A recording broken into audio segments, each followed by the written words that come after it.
Good morning. Everybody awake now? Yeah. You good? Having a good time already?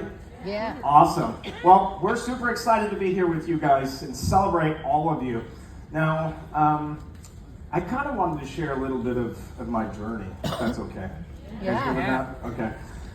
So, probably going on, don't really want to admit this, but 27 years in the industry.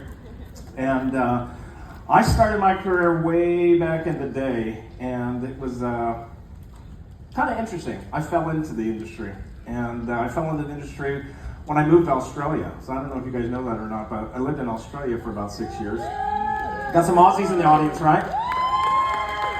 All right. And so I needed a job. I was newly married. I didn't know anything about network marketing, right? And so I walked in, found a job. It was awesome. I had just been newly married. It was all these amazing Aussie accents everywhere, right? Got the whole koala bears, feed kangaroos, all this fun stuff. Started a new career, new job, new life. And then it got serious. And I walked into the office and I realized that, guess what? I was the guy with the accent. Yeah, not everybody else. And what was really interesting about that is the fact that I felt out of place. Okay? Anybody feel out of place sometimes? Yeah. Yeah? Feel like you don't belong? Feel like you don't deserve to be where you're at? Well, guess what? I'm going to tell you right now, you're wrong.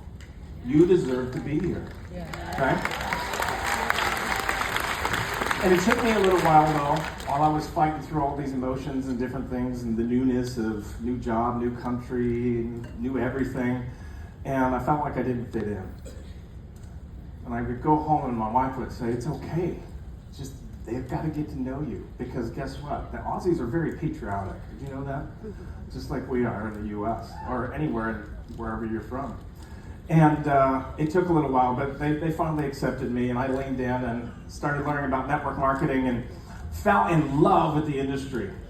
And after several years, I got a phone call and it was like, hey, we want to open a new market. How'd you like to move to London? And I thought, what? What am I going to do in London? Like, this makes no sense. But we took the opportunity, jumped on a plane, moved to London, England, and I found myself sitting in front of crazy experts of value-added tax, customs, all these different types of things, and I felt, guess what? You don't belong here. Like, you're out of place. I'm like the youngest guy in the room. You got all these gray-haired professionals sitting around the table, my big boardroom table, and I could have just given up. I could have said, you know what, this isn't for me. It's too hard. There's not enough here. What am I going to do with myself? But I leaned in, right? You hear that a lot, right? You hear that all the time. You got to lean in. You got to get uncomfortable, okay? Anybody want to be up here on stage and be uncomfortable? Nice, fantastic. And so I leaned in and learned everything I could, everything I possibly could about what was going on within the European markets.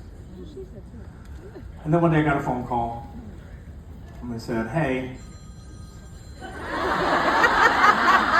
perfect timing. I don't know who that was, but love you. I said, hey, how's things going? And I said, not so good. My wife actually got what they call seasonal affective disorder. It's called SAD. You become depressed from not seeing the sun. And my biggest joke was the fact that I'd get on a plane, break through the clouds, and there was the sun. And I was like, oh, it does exist. It's very interesting. You wake up every morning in London and see the bluest skies ever, and about 10:30, it's just like gray and drizzly like the rest of the day. And so, anyways, I said, hopefully there's something else here. I love the company, but my wife's not happy. So if there's something there, great. If not, we're probably going to move back to Australia. And they said, don't go anywhere. We got you. And about 6 weeks later, we found ourselves moving back to the U.S. And great opportunities there. And then one day I got a phone call. And it was like, hey. It's not me. Okay. Let somebody have that here. And I got a phone call, and it was out of the blue, recruiter, hey, we want you to, come talk to us about this company we've got over here. And it was a publicly traded company, right? And so Took that opportunity, found myself sitting again in another boardroom with a bunch of gray hair professionals, ties, all the SEC attorneys, all this type of stuff. And I was like, what are you doing here? Like, this doesn't make any sense. You don't belong here. There's that little voice that was always there, right? You guys know what this little voice I'm talking about, right? The little doubt voice that's always there. But I fought through that, learned everything I could about being publicly traded. Sarbanes-Oxley, all this fun stuff, all the great rules of doing business ethically. And anyways, that was a great opportunity. I left that to go work with private equity. Anybody work with private equity before? No? Good, don't. There's two really valuable lessons I learned from being part of a publicly traded company and a private equity company is I don't ever want to do that again. You know why? They don't care about people. Who said that? 100%. They don't care about people. We're in a relationship business, right? Okay? And so anyways, I was taking a little bit of a break from the industry, and again, got a call from another recruiter. Actually, it was an email, and long story short, I found myself sitting in Taro Robinson's office. Woohoo! Yeah. And the things he was saying, right? We were talking about international, we were talking about products, but he kept coming back to people. People. And he would say, if it's not good for our employees and it's not good for our ambassadors, then we're not going to do it. We're going to round file that, or we're going to have to massage that a little bit, right? And I thought, what? Like, really? Really? Then I sat in front of Alan Clark, and he talked, Mr. Clark. Love Mr. Clark. And he talked about this amazing philanthropy program that the company had. And he talked about all the things that they did for the employees and all the things that they did for the ambassadors. And I was like, you gotta be kidding me. Like this, there's just no way, right?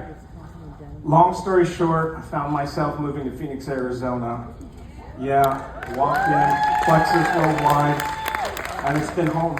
And it's been home for, I'm going on 7 years now, I think. And I just remember, being in my office. I don't want to call Taro out, but I'm going to. Right? And I wasn't going to move. I wasn't going to move offices. I did not want to move. I don't think he knows this. I did not want to move into your office. I did not. But he said, you're moving. And I said, yes, sir. And I found myself on a Friday sitting in his office. It was empty. And he had moved out of his office. And guess what? There it was again, that little voice saying, yeah, you don't belong here. You don't deserve this. Really? Really? The CEO of the most legendary company on the planet. Yeah. Crazy. Right? And we're building a legacy, right? You guys building a legacy with us? Yes. And we talk about being a legacy company, but what is a legacy company? It's a company that stands the test of time, right? It's a company that continues to grow, evolve, innovate, improve. A legacy company is not just defined by how long it's been around, but its lasting impact on it, ambassadors, employees, and its community, right?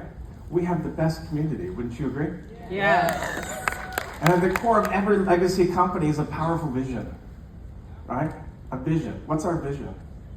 To spread hope, health, and happiness around the world, right? We are so excited to be here with you guys. The vision of a legacy company is rooted in not just following trends, but shaping trends. I talk to our team all the time. I talk to Ashley. I'm going to call Ashley out here too, embarrass her, right? What do I always say? I don't want to be on trend. I want to be the trend. Yes. Right? Whether it's through our products, whether it's through customer service or a dedication to social responsibility, the legacy of a company that has an amazing impact every single day. The vision of the company also is about the people it nurtures, right? Creating an environment where ambassadors and employees can thrive, not just survive, and feel a sense of ownership and the company's success. You guys, your success, right? You're here, you made it. We're here with you. In the end, a legacy company is measured by not just what it achieves, but how it inspires others to greatness. It's a vision that continues to evolve, embrace challenges, while staying true to its core values. The essence of what makes a company success is not just successful, but legendary. Again, Plexus is legendary, right? Yeah. Remember I mentioned earlier a little bit about when I was talking with Alec in that interview about the philanthropic and social responsibility programs? Take a look at the impact that you guys make. Anybody been a part of any of our philanthropic efforts? Yeah. How amazing is that? Did you guys know that every time that you buy lean, every time, right? It goes back to Nourish One. You guys all know Nourish One? Yeah. Our program from Feeding America. You know, we've donated over 45 million meals so far. And we're on our way to 50 million. And it's all because of you guys. Everybody get a bingo card? No. Yeah, we're going to have a philanthropic activity a little later on, and you're going to hear from Elizabeth Woods, our director of philanthropy. She's amazing. Now I'm going to go a little bit different direction for just a second. There are so many things that we have that are out of our control. Would you agree? Yeah. Right? Guess what? At corporate, we have to navigate so many different things, so many outside influences, right? I don't want to mention politics, but politics, you got the economy, you got crazy looming tariffs, right? All these different types of things. We've got regulatory bodies, we've got FTC, FDA, all these different types of things. And guess what? Never got one. We navigate all of that for you guys. Did you know that? We do all of that for you guys. How amazing is that? Right? Also, did you know that we have zero debt in our company? Big deal. We have no private equity to deal with. We have no board to deal with. Right? We're privately held, which means we get to make choices, not to have to make choices. I did in the bag and I didn't. And we are dead set committed on what we're doing in the industry that we're in. And I keep saying that, but I think it's really important, especially in these times. I don't know if you guys know this or not, but as a kid, Tar would set up chairs for his mom's network marketing business. Did you guys know that? Yes. That's awesome.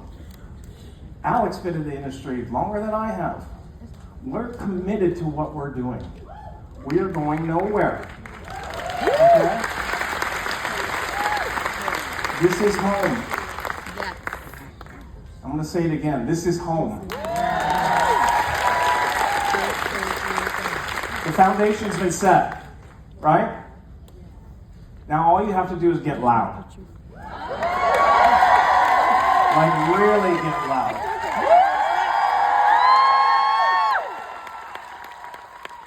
So let me ask you this question.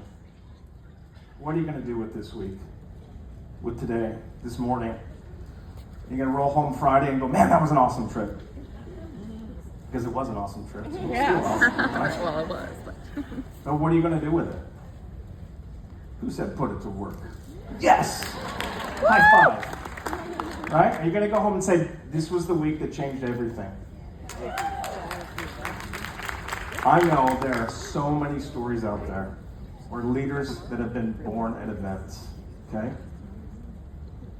This week will change everything if you're willing to put it in action and learn. You're going to hear from some amazing speakers.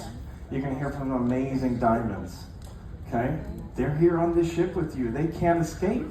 Okay? Walk up to them. Say hi. Ask questions. Get curious. Lean in. Make this week the week that changed everything. Can you do that? Let's build a legacy together. Enjoy the rest of the Leaders Retreat. Please welcome to the stage Vice President.